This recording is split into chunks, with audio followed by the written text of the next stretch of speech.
Greetings, everyone. Dr. Brian Scott with you. This is Insight to the End Times. We're continuing our study of the Scriptures as well as world events to see where we might be on God's end time timetable.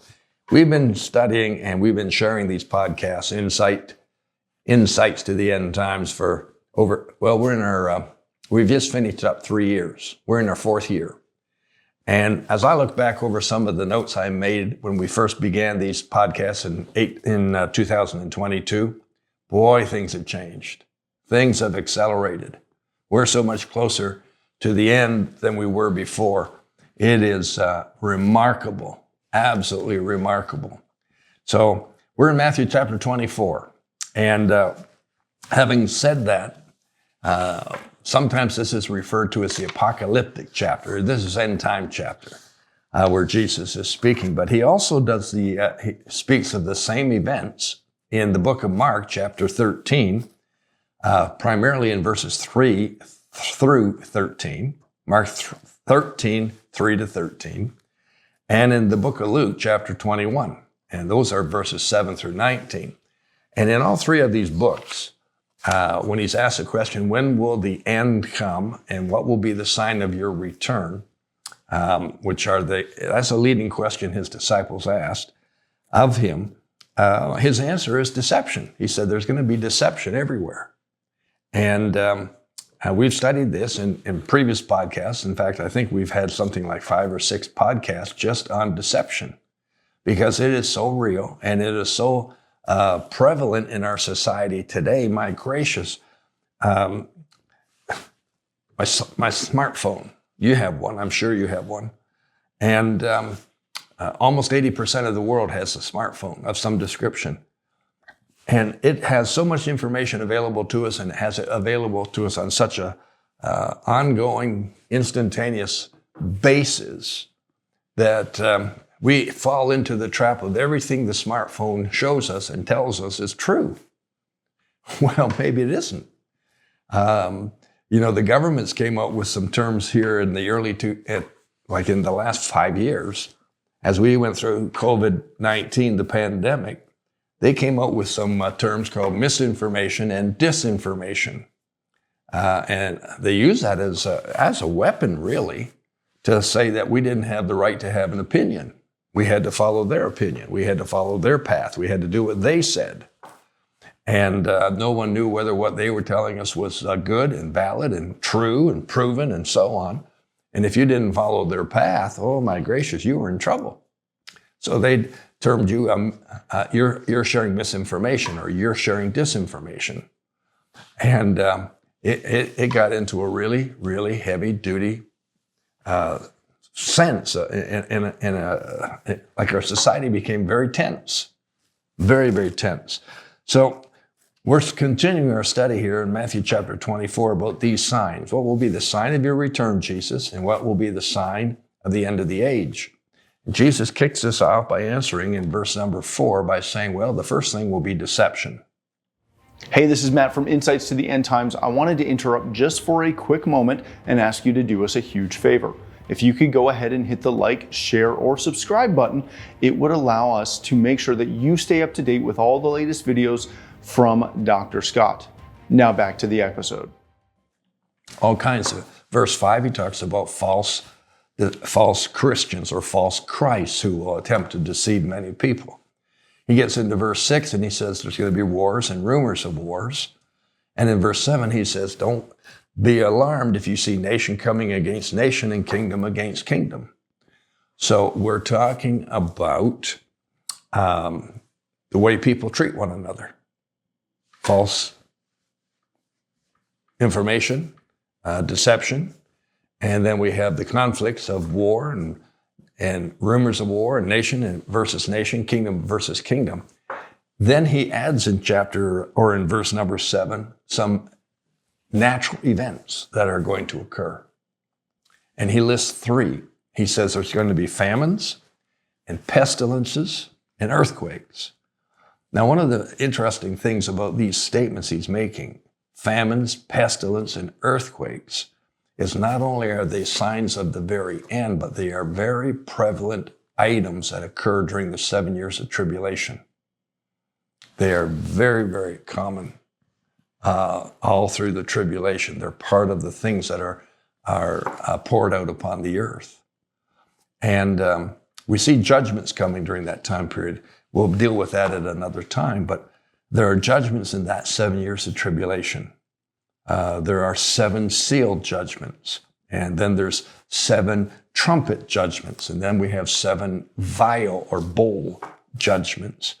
Now, these essentially 21 different judgments, they are going to be natural events for the most part, natural things, where we're going to see famines, we're going to see all kinds of pestilence, we're going to see all kinds of earthquakes. But he tells us that we're going to see these things leading up to that. So let's examine them just a little bit. Let's look at the term famine. And we don't see much famine necessarily, which is a lack of food or the shortage of food. We don't see that too much here in North America. We're very blessed. We're very privileged to have an abundance.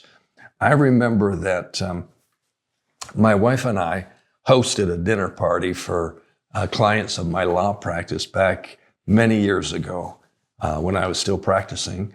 And we wanted to be a blessing to our clients, many of them. And we also wanted to bring them a word of encouragement and a word of hope through music. So we put on a dinner gathering. It was a big buffet dinner. We had, 60, 70, 80 people we invited. It was a fabulous evening. And one of my clients and one of my dearest friends was a pastor who had a great ministry to the European nations that we call Slavic nations. And he asked if he could bring a couple who had just come to Canada from overseas. And we said, of course you can. And so he brought this couple with him to this event. And they sat at one of the tables, and I watched them all through the evening, and all they did was cry. They just wept all night long. So I asked my friend, who was one of my clients and a dear friend, I said, are they okay? Is there a problem? And his answer was, they have never seen so much food as there is on the buffet table tonight. They've never seen so much food, so much choice, such abundance. Food, so much is overwhelming them. They have never seen this. They're just overwhelmed by it. So famine hasn't been a big deal here in North America necessarily, but that doesn't mean there's not a lot of famine around the world. And maybe we're just not aware of that. But even if we go back in time, historically speaking, 90% of the city of Rome was wiped out by famine in the 400 to 800 AD time period. 90% of the whole city of Rome. Now, that would be well into the millions of people, because there were 1 million people in the Roman Empire at the time of Jesus. So we're talking a massive, massive role that famine took out people. 250,000 people died from famine in the lands of East Prussia, which we would know today as East Germany area. And this occurred in the early 1700s. So famine's been an issue for many, many years. But what's intensifying is the fact that it is very prevalent around the world in other countries. In the mid-70s, 500,000 Cambodians died from famine, from 75 to 79. In North Korea, as many as maybe 3.5 million people died from famine in the mid-1990s. Now, it's hard for us to get accurate numbers from that area, but imagine almost 3.5 million people could have died from famine. We just can't get an exact number. The Second Congo War in the early 2000s wiped out 2.7 million people because of famine. And these numbers just continue to roll out here, huge numbers. In fact, there have been 38 major famines in the world since the Second World War, but 0 in Western civilization, in the West where we live. So when you have 38 major famines going on in the world since the Second World War, you can see the intensification. The numbers have intensified. Jesus said, here's another sign of the end, famines. Famines. Now, in addition to famines, we've seen extreme starvation occurring in many, many areas. And starvation comes from a shortage of food. And in many cases, it's a shortage of food affecting certain socioeconomic groups, such as homelessness, for instance, which is becoming an extremely major problem in North America, where the homeless are, the numbers are increasing so rapidly. And what happens is that the downtown urban areas of major cities are being affected very negatively by the homelessness. In fact, some cities are so bad that you don't want to even have a hotel reservation in the downtown area of the city. The homelessness issue is so intense. So this is part and parcel of the famine issue that Jesus spoke of. And what I'm trying to bring to your attention today, and I hope I'm succeeding, is to just alert you to the fact that this is a real situation, is a real problem. He goes on to say there will be pestilence. Now, what is a pestilence? Well, first of all, it's an out-of-control disease or a virus or an epidemic. We call them a pandemic in many instances. And maybe you have heard of the fact that there was a polio pandemic in the early part of the 20th century. And then when I was a kid growing up in the middle part of the century, we had measles things going on, measles and chicken pox and things like that, which we had to be vaccinated for, et cetera, et cetera. We get into the early 2000s here, 2020, and the entire world came under the attack of COVID-19, that pandemic, that virus. It was a coronavirus that came apparently out of China. There's a lot of dispute about where it sourced from and how it was sourced and how it got going. But the bottom line that I understand from my research, and I have a binder, 3-inch binder full of pandemic COVID articles by medical professionals and all of the specialty groups who study vaccinations, so vaccinologists and virologists and so on and so forth. Some of the terms I don't even know how to pronounce. But here's what they were saying.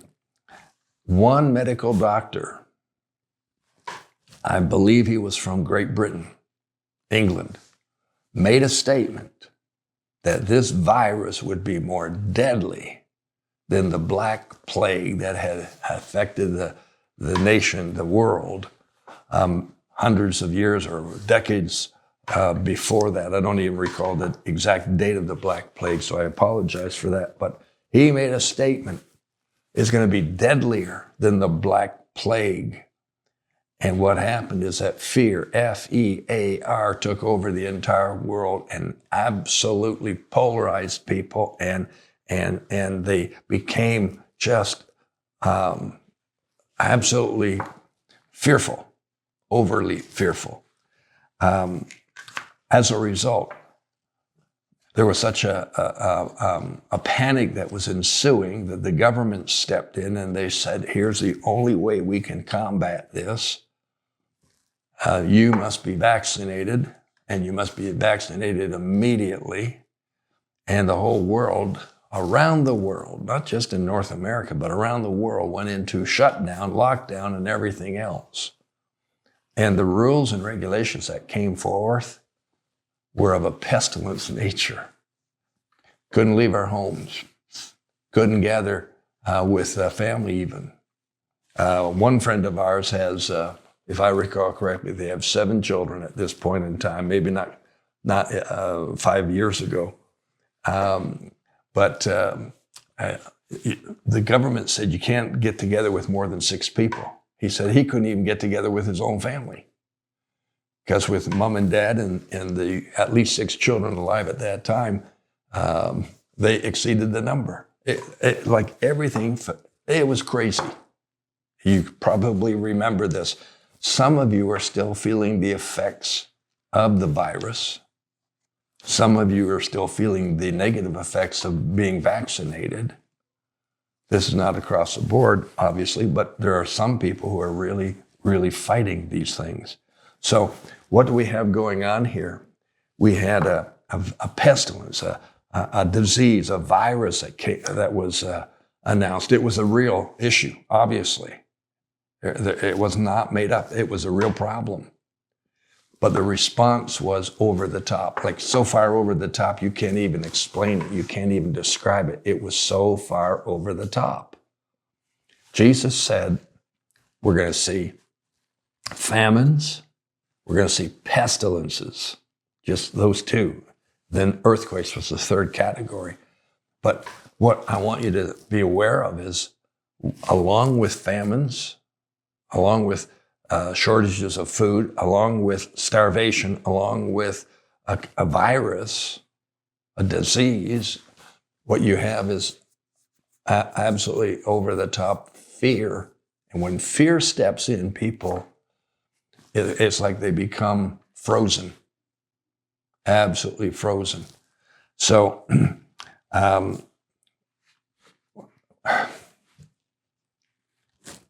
the unfortunate part is we got into this misinformation, disinformation warfare between the government and the people and the medical people and so on and so on and so forth.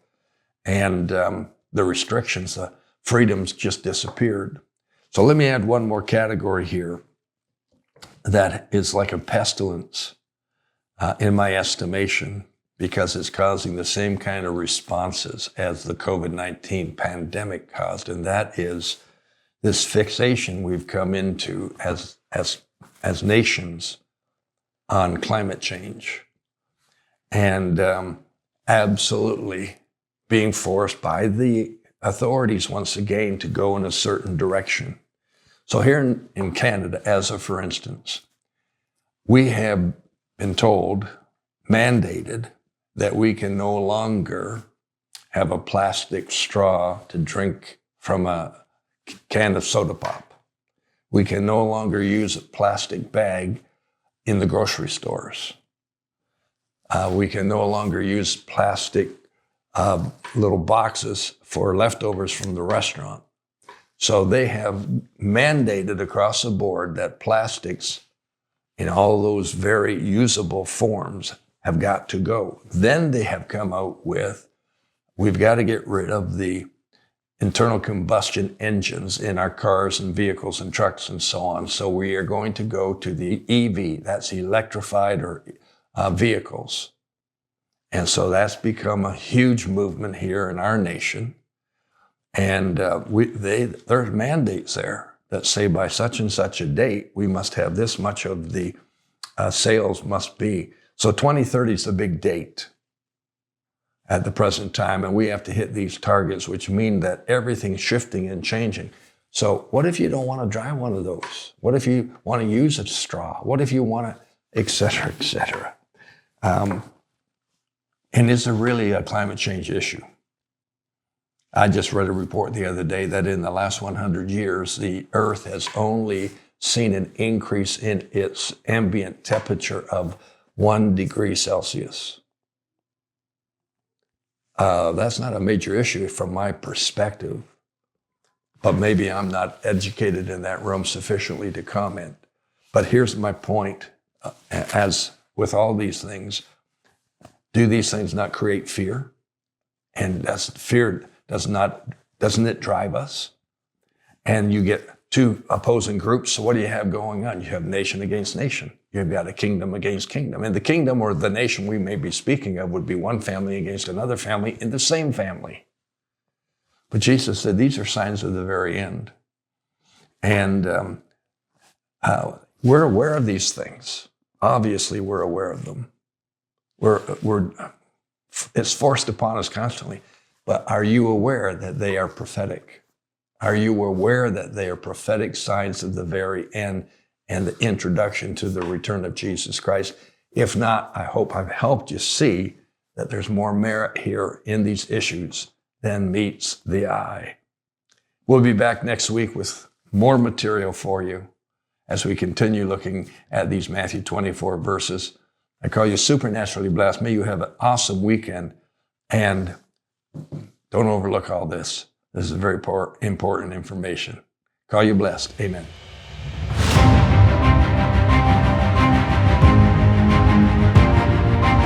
Hey, thanks for watching this episode of Insights to the End Times. I hope you enjoyed it. If you'd like to get notified every time we release a new video, go ahead and hit that subscribe button right over here. Now, if you'd like to catch the previous episode, you can do that right here, or the entire playlist is right above, right here. Thanks for watching. We'll see you on the next episode of Insights to the End Times.